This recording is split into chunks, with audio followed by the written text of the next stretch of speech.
আসসালামু আলাইকুম। আজ আমরা করব নবম দশম শ্রেণীর 3.1-এর 12 দাগ। 12 দাগের মধ্যে দেওয়া আছে x = 3, y = 4 এবং z = 5 হলে 9x² + 16y² + 4z² - 24xy - 16yz + 12zx = কত? দেখো, এই অঙ্কটাকে আমরা দুইভাবে সমাধান করতে পারি।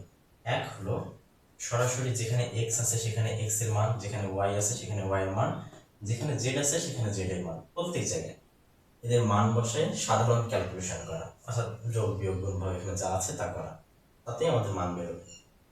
আর এই পদ্ধতিটা বেশ বড় হবে, কারণ বড় বড় সংখ্যা আসবে এখানে। আরেকটা পদ্ধতি আছে, সেটা হলো সূত্রের সাহায্যে করা। এখানে a + b + c এর হোল স্কয়ার যে সূত্রটা আছে, এর সঙ্গে যদি তুমি এটাকে ভাঙাও এবং তুলনা করো, দেখবা এই সূত্র আর এটা একই ফরম্যাটে আছে। তো সূত্রের ফরম্যাটে করাটাই বেশি সহজ। তো যার কাছে যেটা বেশি সহজ মনে হয়, যদি কেউ সরাসরি মান বসে করতে পারো, কোনো সমস্যা নেই। আমরা সূত্রের সাহায্যে করি। এখানে দেওয়া আছে x = 3, y = 4 এবং z =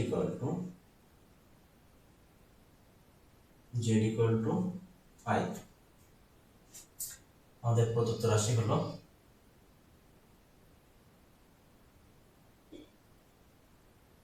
9x² + 16y² + 4z² - 24xy - 16yz + 12zx।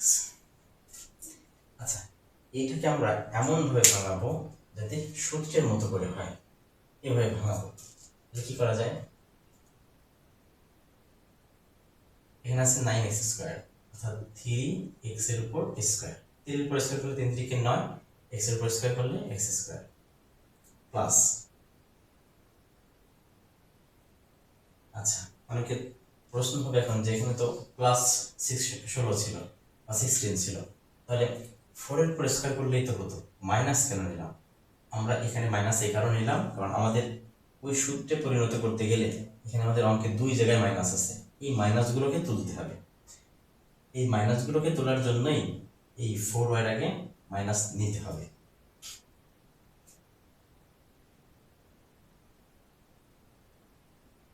এরপর 2z এর স্কয়ার,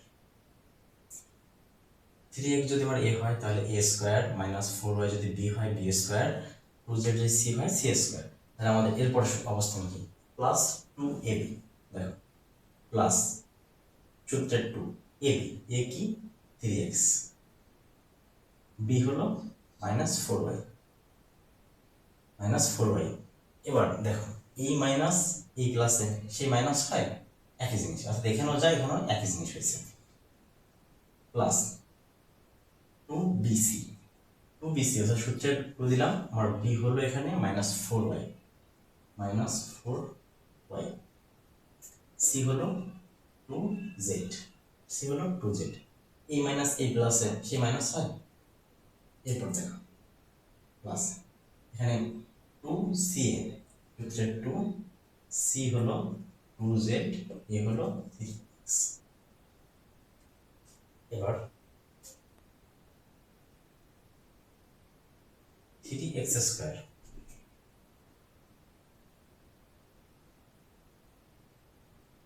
লাইনটা আমরা দেখাবোই না সরাসরি।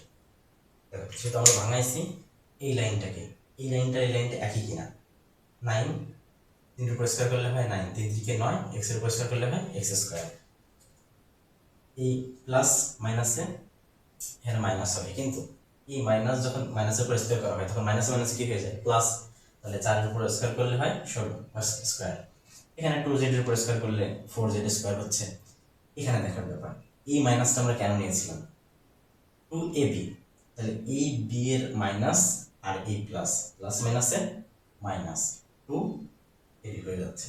এখানেও দেখো, এই মাইনাস এই প্লাসে মাইনাস, 4 2 8, 8 2 16, 3 দুগুণ 6, 4 ছক 24। এভাবে আমরা ভাঙাইছি। তাহলে এটাকে আমাদের এই সূত্রের অনুযায়ী হচ্ছে সবগুলোর আগে, যেহেতু আমাদের এই সূত্রে পড়তেছে আমরা একবার সরাসরি লিখতে পারি যে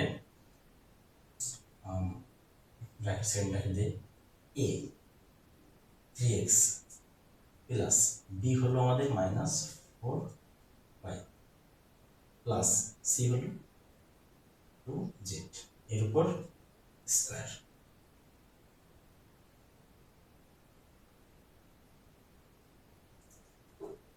তাহলে এইটা আমার ওই সূত্রের সাথে মিলছে, a plus b plus c এর হোল স্কয়ার। আমরা সেই অংশটাকেই শুধুমাত্র লিখছি। এখানে আমার a হলো 3x প্লাস b হলো -4y এবং c হলো 2z, তারপর স্কয়ার। এবার এখানে সরাসরি মান বসাই দেওয়া যায়, কিন্তু একটা আমরা করে নিই। যেমন 3x a plus a minus A -4y plus 2z তারপর স্কয়ার। সরাসরি আমরা মান বসাই দিই। এবার কি আছে 3 গুণ x এর মান হলো 3 মাইনাস 4y, তাহলে 4 গুণ y এর মান কত 4 প্লাস 2 গুণ z এর মান কত 5। এবার 3 3 9 মাইনাস 4 4 16 প্লাস 5 2 গুণ 10। তাহলে 9 এর আগে প্লাস আছে, 10 এর আগে প্লাস আছে, √2 9 মাইনাস 6 ইকুয়াল টু অ্যান্সার কত আসবে? তাহলে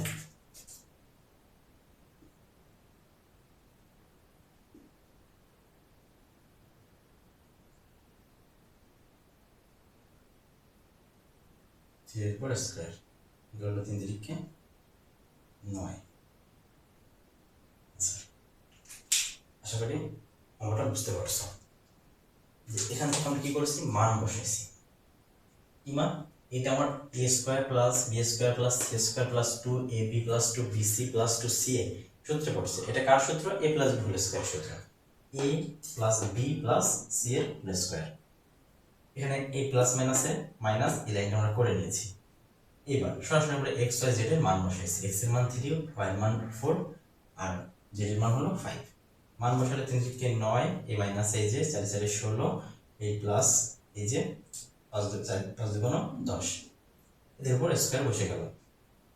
এই 9 এর আগে প্লাস আছে, 10 এর আগে প্লাস আছে, অর্থাৎ 9 আর 10 19 মাইনাস 16 বসে গেল, তার উপর স্কয়ার থাকলো।